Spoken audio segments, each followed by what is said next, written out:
2014 के पहले का भारत और 2014 के बाद जो भारत बदला हुआ है, जो समझने पर वो अभिमान कर रहा है, गौरव कर रहा है, तो ऐसे फर्स्ट टाइम वोटर के पास भाजपा का कार्यकर्ता पूरी ताकत से पहुंचे। जो महिला वोटर है वो हमारे लिए सिर्फ वोटर नहीं है। तो जिस प्रकार का काम पिछले 10 साल में मोदी सरकार ने किया है, वो देखते हुए ये माता बहनों का आशीर्वाद हमको इस चुनाव में प्राप्त करना है और इसके लिए हम ज्यादा सक्रिय रहे, ये भी आग्रह से आदरणीय प्रधानमंत्री जी ने सबको कहा। पिछले 10 साल का केंद्र सरकार का कामकाज और स्वयं माननीय प्रधानमंत्री मोदी जी संवैधानिक पद पर आए हुए 23 साल हुए, एक भी भ्रष्टाचार का आरोप नहीं। ऐसे भ्रष्टाचार मुक्त, आरोप मुक्त, विकास के आधारित जो हमने सफलता पाई है, वो हम मतदाताओं के पास, सामान्य व्यक्ति के पास बात पहुंचाए कि 23 साल के कार्यकाल में इस देश में कोई भी ऐसी सरकार या संवैधानिक पद की व्यक्ति नहीं रही कि जिस पर कुछ आरोप हुए, लेकिन ये पहला समय है कि ऐसे आरोप मुक्त और विकास के आधार पर विकास युक्त ये सरकार, ये कार्यकाल रहा, ये जनता के पास ले जाने का आग्रह आदरणीय प्रधानमंत्री जी ने हम सब पदाधिकारियों को संबोधित करते हुए कहा। उन्होंने ये भी आग्रह से कहा कि विपक्ष इस चुनाव में तू मैं की राजनीति ज्यादा करेगा, अनावश्यक भावनिक मुद्दाओं को ज्यादा उछालेगा, लेकिन हमको विकास के आधार पर हमने जो गरीब कल्याण का काम किया है, उस गरीब कल्याण के काम को लेकर ही आने वाले दिनों में हमारा कैंपेन होगा।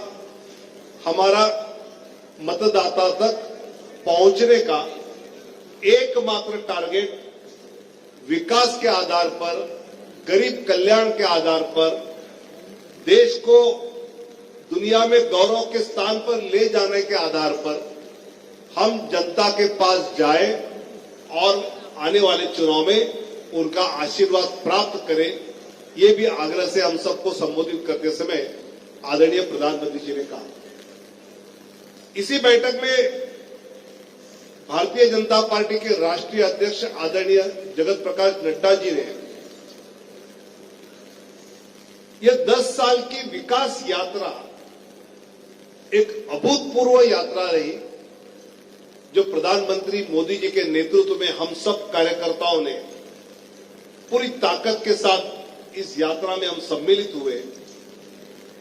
इसमें सबका साथ, सबका विकास, सबका विश्वास, सबका प्रयास, ये जो मोदी जी ने कहा उसको शब्दशः सत्य में लाते हुए भारतीय जनता पार्टी के लाखों करोड़ों कार्यकर्ता देश में जमीन पर जुटे। गरीब, युवा, किसान और महिला, इसको लेकर जो इस मोदी सरकार के द्वारा काम हुए वो जनता तक ले जाने में पार्टी का कार्यकर्ता सफल हुआ। लगभग गांव चलो अभियान में 7.5 लाख से अधिक गांव तक भारतीय जनता पार्टी पहुंचने में सफल हुई। कुल देश में 10,46,000 तक के बूथ है, पोलिंग बूथ जहां 1000 वोटर होता है, इसमें से 8.5 लाख बूथों तक पहुंचने में सफलता भारतीय जनता पार्टी के कार्यकर्ता ने हासिल की है।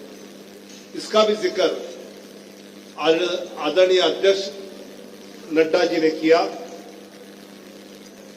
लोकसभा प्रवास योजना में पिछले बार हारे 161 लोकसभा जो निकाली थी, उसमें 430 प्रवास केंद्रीय मंत्रियों के हुए, मतलब लगभग एक लोकसभा में 3 प्रवास हुए।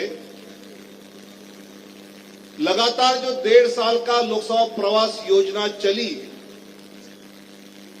उसका नतीजा ये होगा कि इस 161 सीटों में से काफी सीटें जीतने में इस बार हम कामयाब रहेंगे और कार्यकर्ता ने मेहनत के साथ ये कामयाबी हासिल करने का प्रयास किया है। साथ ही महिलाओं के सेल्फ हेल्प ग्रुप है, एनजीओ संपर्क है, इसका भी एक संपर्क का अभियान पार्टी के कार्यकर्ताओं की ओर से आने वाले दिनों में और बड़ी मात्रा में चलाया जाएगा और इसके द्वारा समाज के एक बड़े तबके तक मोदी सरकार के विकास की, गरीब के कल्याण की उपलब्धियों की जानकारी उन तक पहुंचाने में कार्यकर्ता सफल रहेंगे। आने वाले 100 दिन जो माननीय प्रधानमंत्री जी ने अपेक्षा व्यक्त की है कि भाजपा का कार्यकर्ता बूथ पर सीधे टारगेट करते हुए वहां के मतदाता तक, आम व्यक्ति तक विकास के बातों को लेकर पहुंचने में सफल होंगे, ये विश्वास आदरणीय अध्यक्ष जी ने व्यक्त किया। आज दोपहर को 3 बजे राष्ट्रीय अधिवेशन शुरू होगा। माननीय प्रधानमंत्री, माननीय राष्ट्रीय अध्यक्ष, सभी पार्लियामेंट्री बोर्ड के मेंबर, सभी राज्यों के मुख्यमंत्री, उप मुख्यमंत्री, राष्ट्रीय पदाधिकारी और प्रदेश अध्यक्ष ध्वजारोहण कार्यक्रम में उपस्थित रहेंगे और उसके बाद सभागार में आदरणीय राष्ट्रीय अध्यक्ष जी का उद्बोधन होगा। आज एक प्रस्ताव इस अधिवेशन में रखा जाएगा जिस पर कार्यकर्ता चर्चा भी करेंगे। विकसित भारत, मोदी गारंटी, फिर एक बार मोदी सरकार, ऐसे कार्यक्रम आज कल आगे चलते रहेंगे जिसकी जानकारी आपको समय समय पर मिलती रहेगी। हमारे यहां से कहने जैसी इतनी बातें थी। धन्यवाद।